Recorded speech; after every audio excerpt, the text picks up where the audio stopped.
I know after the first short piece, you must have had lots of people contact you that want to give you money and produce the next film and all sorts of stuff. But I think you made a decision, again, a very difficult decision, Mikki, to keep this independent, to keep this your project, and also to release this to the world. You know, you didn't have to give it away. You basically gave this film away yesterday.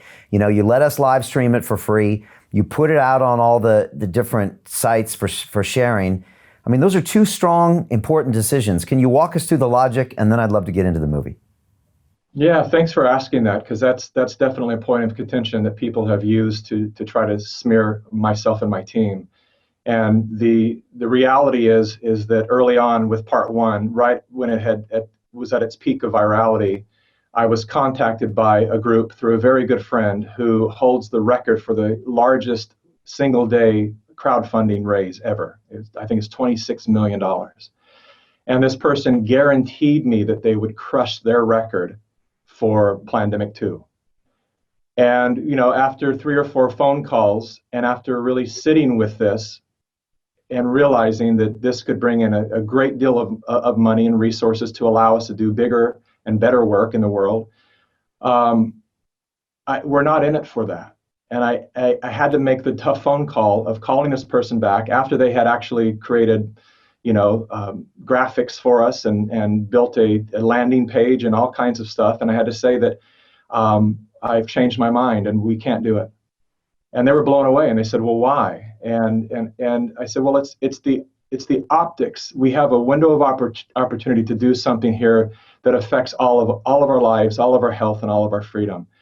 And right now they're looking for any excuse to connect me with some neo-Nazi organization or some, you know, greedy intention, you know, and I think it's something that we can't do right now. And it's also having, you know, I've been in media for over 30 years, and I've watched a lot of companies that I've been part of, a lot of very good friends, have that moment when and again, it kind of goes back to that fable of the devil in the crossroads, where that smiling suit walks in with this, you know, offer of infusion of a lot of money, and they're posing as angel investors, and it feels to anyone who's ever run a company, you know, when money comes at you like that, it's a hard thing to turn away, because, you know, typically you're running on the edge, on fumes.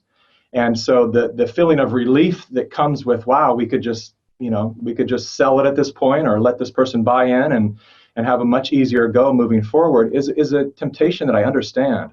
It comes with relief, the feeling of relief. And I had to really check myself and say, you know, is that going to change things on our end? And how will that affect this? And could that be the thing that literally gives them the ammunition they need to shut us down for good? And so I just decided not to take it.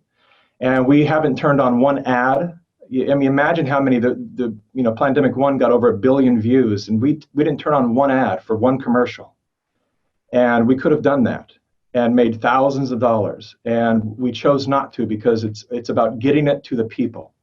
And since then, we've had distribution offers. We've had, as you can imagine, when anything gets this kind of attention, they come out of the woodworks.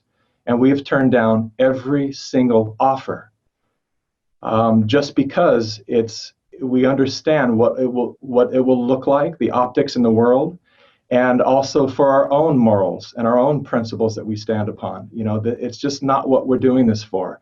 And I think there's been a lot of great missions. As a matter of fact, I think a lot of people that are now involved in the stuff that we're uncovering in part 2, I think a lot of them actually began with benevolent missions and somehow got trapped into the game so far, like so many politicians do. They get trapped into the game so deeply that they can't get out, and it's soul killing.